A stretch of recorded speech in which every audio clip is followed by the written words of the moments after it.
نال لگتا ہور بھی ایمان نو تازہ کرنے والا کہ اسی طرح ہی اللہ دے رسول دی یہ برکت کی ایک تھاں دار ہوئی۔ حضرت جابر دے والد ہی فوت ہو گئے، اپنا ایمان تازہ کری،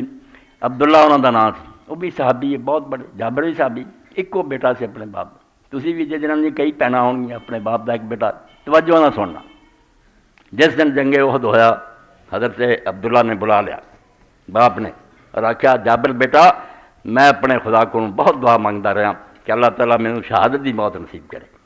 تو میرا یقین ہے بعد پہلا ہی گروپ جڑا شہید ہونا نا انہاں میں ہونا، اللہ نے میری آرزو پوری کر دینی ہے، کہ میں اس دنیا نو چھڈ جانا، کوئی غم نہیں محسوس کرتا، نہ میرے دل سے بوجھ ہے، صرف ایک گل کی فکر مینوں ستاؤندی ہے کہ تیریاں 9 بھیناں اور تو ایک بھائی، مینوں اس گل کی گارنٹی دے، کوئی تسلی کرا کہ میرے بعد انہاں بھیناں گھر دا دروازہ بدلیا نہیں نظر ہونا چاہیے، یہ گھر سے ابا جی زمانے والا نہیں رہا، کہنے لگے ابا جی تسی دنیا تو جاؤ خوشی خوشی، بالکل ادا ہی ہو۔ تو حضرت جابر رضی اللہ تعالیٰ نے پھر ایک بیوہ عورت نہ شادی کر، حالانکہ باغاں دے مالک سی، بیوہ۔ ایک سفر تو واپس لوٹے تو آپ نے دسیا میں حضور شادی کر لی، تو آپ نے فرمایا صحیح بن بکر کنواری ہے یا بیوہ؟ انہوں نے آخیا بیوہ۔ تو نبی علیہ السلام نے ترس آیا، آپ نے فرمایا تو ایک بیٹا سی، اینی جائیداد، کوئی کنواری عورت نہ شادی کرتا، چلو ہسدے کھیڈتے کچھ بت، انہیں گل سنائی ابا جی، انہوں نے آخر وقت کیا سی، تو میں سمجھا جی میں یہاں بچیاں دی ہان دی لایا نا اسی اپنی رنگ رلیاں مشغول ہو جانا، یہ بچیاں ضائع ہو جانی، اس تو میں اپنی جوانی نو چھری پھیر دیتی اور اپنے جذبات جڑے سے ختم کرتے کہ سیانی عمر دی لیا بھی ماں بن کے انہوں سنبھالے۔ اللہ دے رسول نے خوش ہوئے دے امام ترمذی فرمایا 27 مرتبہ حضور نے آخیا اللہ جابر نو بخش اخیر کر۔ تو جابر جسے حضرت عبداللہ فوت ہو گئے، قرضہ کو چھٹ گیا،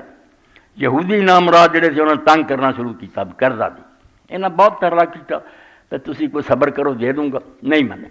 اخیر نبی علیہ السلام نے آ کے دسیا کہ وہ ظالم تو بہت ضدتے اور تنگ کرتے ستاؤں دے۔ نبی علیہ السلام نے فرمایا تو جا کے اپنے باغ دی کھجوراں توڑ، اس پہ کپڑا پا دے ڈھیری بنا کے، چھیڑے چھوڑے کوئی نہ، میں اللہ دے حکم نہ ہونا۔ وہ بھی چلے گا یہودی اپنی بوریاں باڑیاں لے کے دے ہوئے بھی اتوں کی لبنا، یہاں دا نبی ہن شرمندہ ہوگا، ذلیل ہوگا، نعوذ باللہ، اتنے کی ہے جہاں قرضہ ادا کرنا۔ مگر نبی علیہ السلام نے گردا گر ٹکر کٹیا، بہ گیا، اللہ کے برکت دی دعا کی، ایک پاسوں ننگا کر کے نہ آخیا تولی جاؤ، تول کے سب دے قرضے ادا ہو گئے۔ تے جدوں پھر اتوں اٹھے حضرت جابر نے رب جی قسم وہ تیری اتوں وڈی نظر آتی، پہلے نہ وڈی سی۔ اس تو گل میں تھوڑے سامنے یہ کر رہا سی بے دین دا چیپٹر بھی دلائل النبوت پڑھن والا کہ نبی ہون دا ثبوت کی ہے، انہوں اگر تسی نبی مندے وہ پلے کی ہے، کوئی پروانہ کری ہے حکومت کی طرفوں کوئی سند ہے گی بھی میں واقعی خدا دا اطلاع ایڈی وڈی ہے بھی مینوں منو گے تو جنت آ، میرا انکار کر دے تو بیڑے گھر کھولنے، ایڈا وڈا سمجھو پیغام ہے اس کو، تے نشانی کوئی نہیں۔